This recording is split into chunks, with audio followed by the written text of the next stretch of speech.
cuando menciono el escándalo de Watergate, ¿qué imagen te viene a la mente? Apuesto a que es algo como esto, ¿verdad?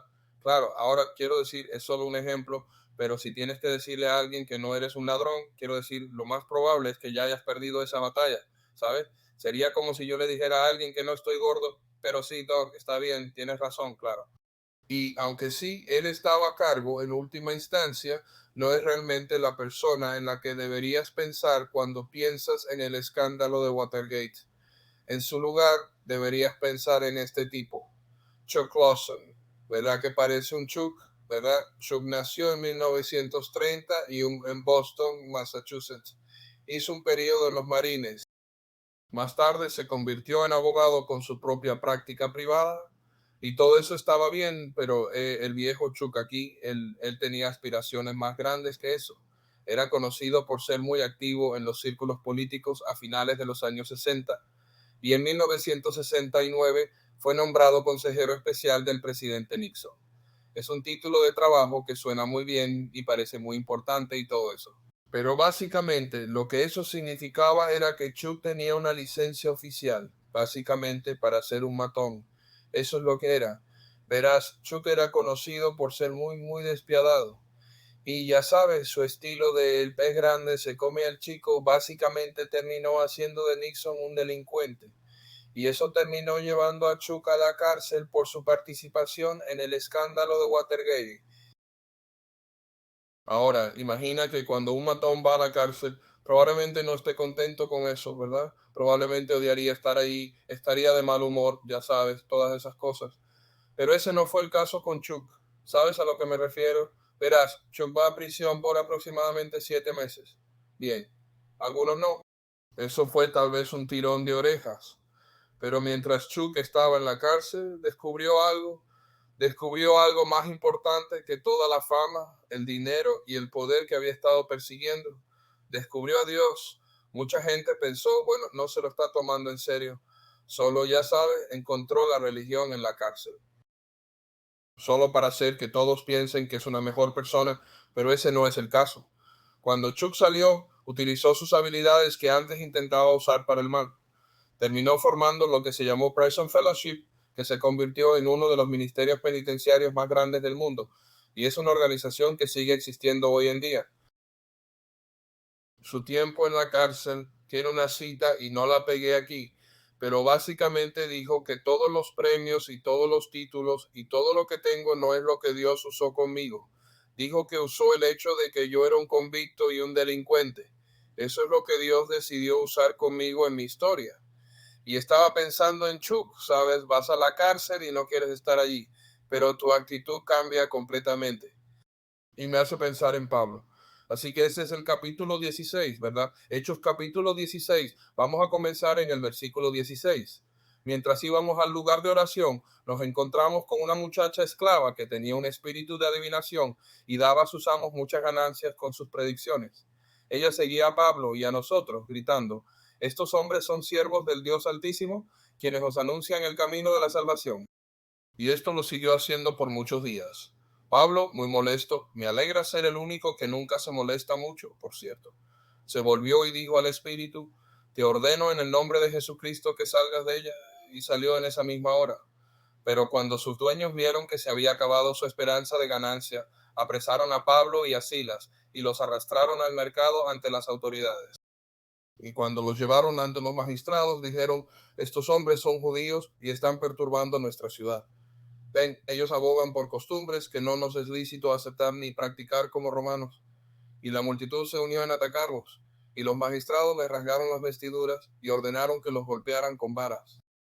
Y después de haberles dado muchos golpes, los arrojaron a la cárcel, ordenando a los guardias que los mantuvieran seguros. Habiendo recibido esta orden, los puso en la prisión más interna y aseguró sus pies en el cepo. Y luego mira lo que sucede en el versículo 25. Cerca de la medianoche, Pablo y Silas estaban orando y cantando himnos a Dios, y los prisioneros los escuchaban. Ahora hemos estudiado la historia del carcelero de Filipo y normalmente seguiríamos hablando de lo que sucede después, el terremoto y el carcelero que entra corriendo, y esa es una historia increíble, pero esa no es nuestra lección de hoy. Quiero detenerme aquí en el versículo 25 y quiero preguntarte cómo hicieron esto. Quiero decir, están en algunas de las condiciones más miserables que puedas imaginar. Estaba hablando con alguien el otro día en uno de mis estudios en la prisión. Sabes, una cárcel romana, le dije, la cárcel en la que estás ahora mismo parece el Hilton comparada con lo que sería una celda de cárcel romana. Han sido golpeados, ¿verdad? Están fríos, están miserables, están sujetos con grilletes, ¿de acuerdo? Eso no es precisamente lo más ergonómico del mundo, ¿verdad? Está diseñado para infligir dolor en realidad. Están sufriendo físicamente y aquí están cantando alabanzas a Dios y orando. ¿Cómo lo hacen? Bueno, claro, ellos son, ya sabes, ese es el apóstol Pablo. Hombre, es un superhéroe de la fe, ¿verdad? Quiero decir, eran sobrehumanos. ¿En serio? ¿Realmente crees que eran tan diferentes a nosotros? ¿Crees que cuando cortabas al apóstol Pablo no sangraba? ¿Crees que cuando le golpeabas con algo y le dejaba un moretón, se sentía diferente a cuando algo te golpea a ti y te deja un moretón? ¿Cómo pudieron hacer esto? Quiero decir, si tú y yo fuéramos encarcelados injustamente, podría estar lo suficientemente enojado como para clavarme las uñas. No estoy siendo gruñón. Podría decir algunas cosas de las que me arrepentiría. No, Pablo y Silas están cantando y orando a medianoche. A medianoche. ¿Cómo lo hicieron? Les sugiero que aprendieron a hacerlo. Aprendieron a lo que quiero llamar sufrir bien. Espero que entiendan lo que quiero decir con ese término, sufrir bien.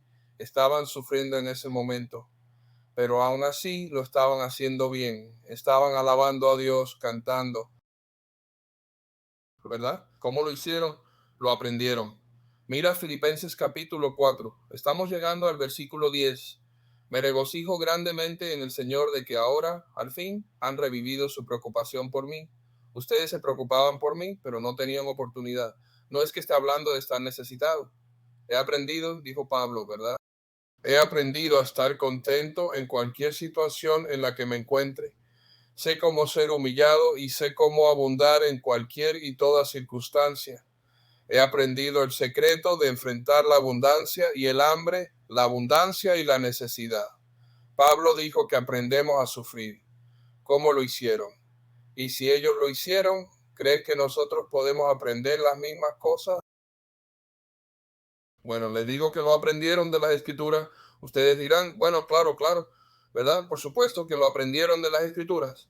Pero ¿de dónde lo aprendieron en las escrituras? Puede haber más de una buena respuesta a eso. Pero esta mañana creo que tengo una buena respuesta. Es el Salmo capítulo 40. Y quiero que nos tomemos nuestro tiempo esta mañana y repasemos ese salmo. Y espero que las cosas que podamos aprender allí nos ayuden a entender cómo sufrir mejor, ¿verdad? Entonces, antes de comenzar con el Salmo capítulo 40, necesito que entiendan que esto es poesía hebrea, ¿de acuerdo? Y hay diferentes tipos de poesía hebrea, pero este poema hebreo utiliza lo que se llama paralelismo. Y básicamente lo que hará es decir algo y en la siguiente línea lo dirá de una manera diferente, pero más o menos hará el mismo punto. Está usando la repetición una y otra vez. ¿De acuerdo? Es el estilo poético en el que está escrito, pero también para qué es buena la repetición. Ayuda a que nos entre en la cabeza, ¿verdad? El maestro lo dice una y otra vez, ¿cierto? Para que lo entendamos. Así que cuando veas esta repetición en esto, solo sabe que está ahí a propósito. ¿De acuerdo? Pero vamos a ver algunas cosas que nos van a ayudar a aprender a sufrir bien. Y lo primero que aprendimos está en los versículos 1 y 2. Primer versículo. Esperé pacientemente al Señor. Él se inclinó hacia mí y escuchó mi clamor. Me sacó del pozo de la destrucción, del lodo cenagoso, y puso mis pies, asegurando mis pasos. Les presento que la primera cosa que tenemos que hacer para aprender a sufrir bien es aprender a esperar. Oh, genial, Doug, esperar. Odio esperar. ¿verdad? No quiero esperar a que termine el microondas, mucho menos cualquier otra cosa, ¿verdad? Quiero decir, sí, les admito, no es divertido, yo no lo escribí, no se enojen conmigo, ¿de acuerdo? Pero a veces esperar es necesario. Pero quiero ayudarte a entender tal vez algunas cosas que pueden hacer que esperar sea más fácil. Quiero que notes aquí esto en la segunda línea, esa palabra inclinó. Esperé pacientemente al Señor, ¿de acuerdo? Pero mientras esperaba, esto es lo que estaba sucediendo detrás de escena. Dios se inclinó hacia mí. ¿Qué significa esa palabra? Significa inclinarse, acercarse, ¿de acuerdo? Y no solo se inclinó y se acercó, ¿qué más? Me escuchó. Quiero decir, todos sabemos, ¿verdad? Dios no suele hacer las cosas en nuestro tiempo. Miramos una situación y decimos, ¿por qué no hay progreso aquí? ¿Verdad? Pero solo debes saber, solo tal vez porque no parece que haya progreso, necesitas entender que siempre hay proximidad. ¿Verdad? Sí. Solo porque Dios no ha respondido a tu situación aún, tal vez no ha hecho el progreso que deseas. Él está inclinado hacia ti, está escuchando, ¿verdad? Puedes tener proximidad con Dios incluso sin progreso. Pasaron una noche en la cárcel más o menos. Bueno, ni siquiera pasaron una noche entera. ¿Pasaron cuánto tiempo? Medianoche, pero a las 3 de la mañana es cuando el carcelero, bueno, 6 o 7 horas, está bien, no es mucho tiempo. Yo aquí sentado solo diciéndolo, pero te garantizo, si yo soy el que ha sido azotado y golpeado y soy el que está sujeto en los cepos, ¿verdad? Y tengo que pasar 6 o 7 horas. Parece una eternidad, ¿no es así? Pero solo porque parece que no estamos avanzando en esta situación, no significa que Dios no esté cerca de nosotros, ¿verdad? Sigues leyendo el versículo 2, van a salir. Sigues leyendo Hechos 16, van a salir de esta cárcel, ¿verdad? Sabemos que eso va a pasar. Y mira lo que dice.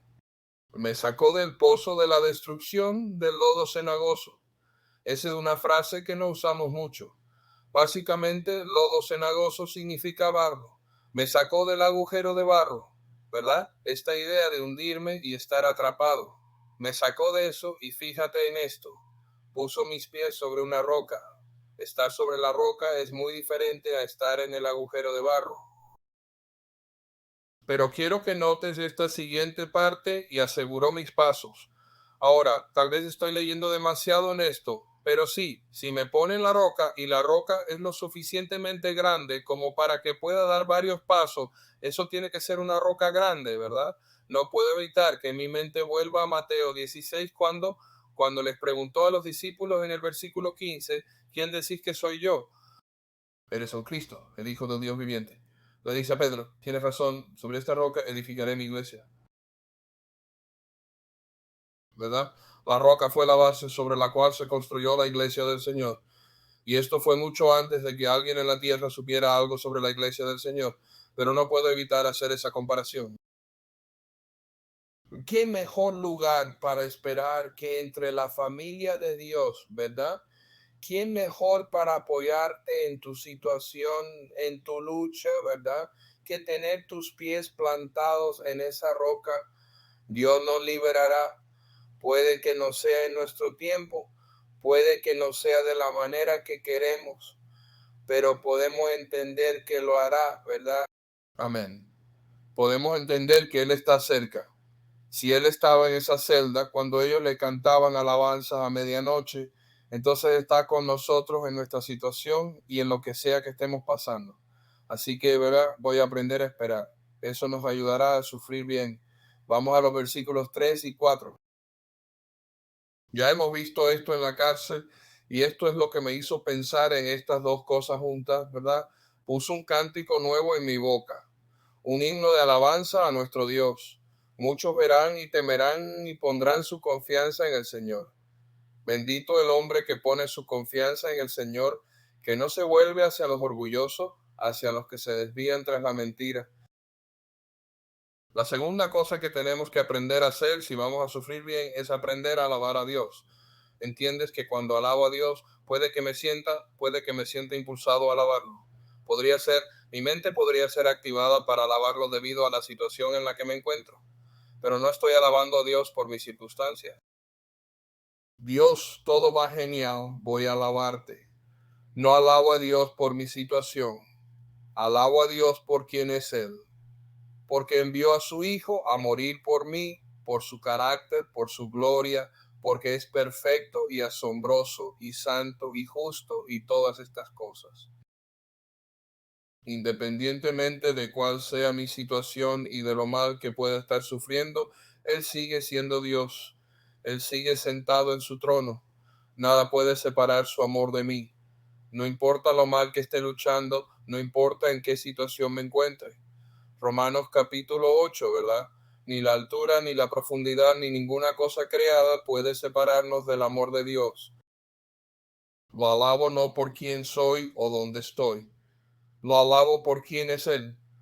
Muchas veces lo mejor para ayudarnos en el sufrimiento es que simplemente quitar el enfoque de nosotros, solo alejar un poco el microscopio y miremos alrededor.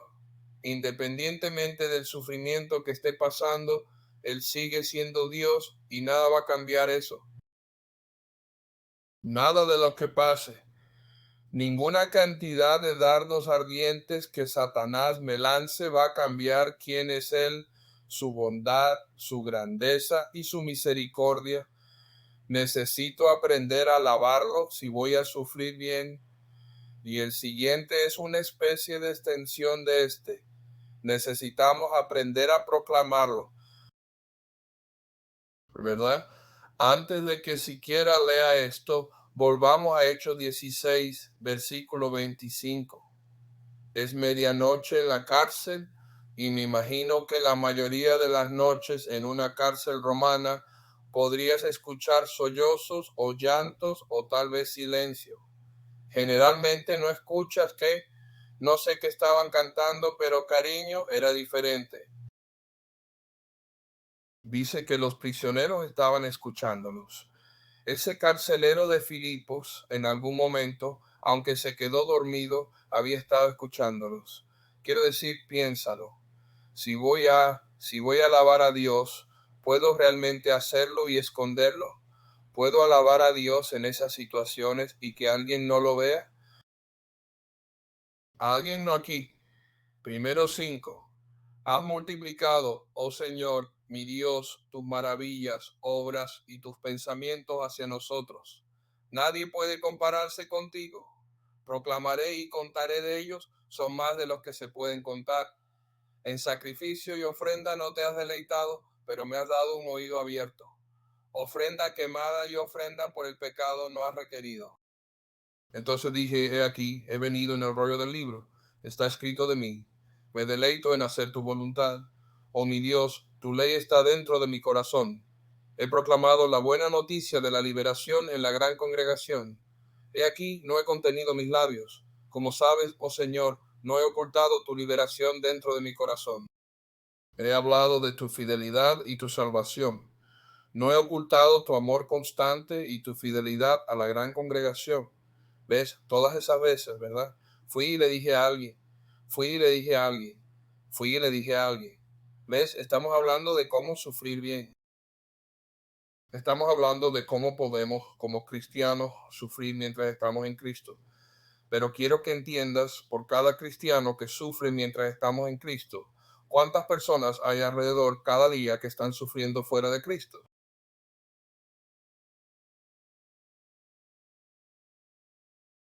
¿Y cómo van a saber a dónde deben ir para obtener la ayuda que necesitan para su alma? Venid a mí todos los que estáis trabajados y cargados, y yo os daré descanso.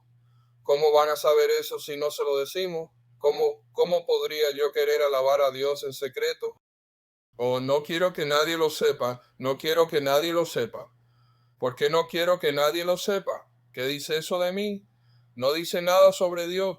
Eres una ciudad situada en una colina. Eres sal, eres vida. Literalmente hace de este mundo un lugar mejor al proclamarlo. A veces lo mejor que puedo hacer para ayudarme a superar mi sufrimiento es ayudar a alguien más en su sufrimiento. puede que no logre, puede que no pueda hacer nada respecto a lo que estoy pasando, pero tal vez pueda ayudarlos a ellos. Tal vez pueda obtener un poco de alegría, paz y consuelo al ayudar a alguien más a levantar su carga cuando no puedo levantar la mía. Tal vez lo que nos ayuda a aprender a sufrir bien, ¿verdad? Es proclamarlo a Él. Ahora, este siguiente requiere un salto, ¿verdad? Requiere un pequeño salto lógico, pero es un buen salto, ¿verdad? Versículos 11 y 12. En cuanto a ti, oh Señor, no retendrás tu misericordia de mí. Tu amor constante y tu fidelidad siempre me preservarán, porque los males me han rodeado sin número. Mis iniquidades me han alcanzado y no puedo ver.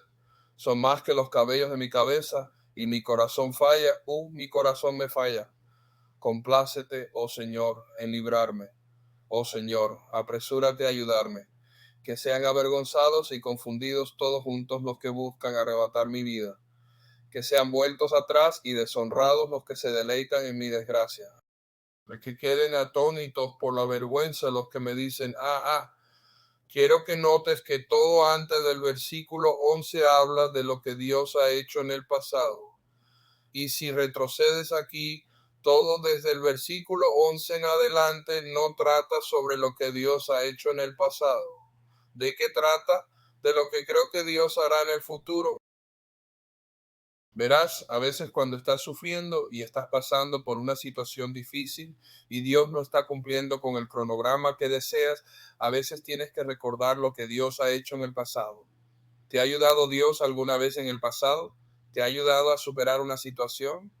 ¿Alguna vez ha resuelto algo mejor de lo que podrías haber imaginado que Él podría haber hecho?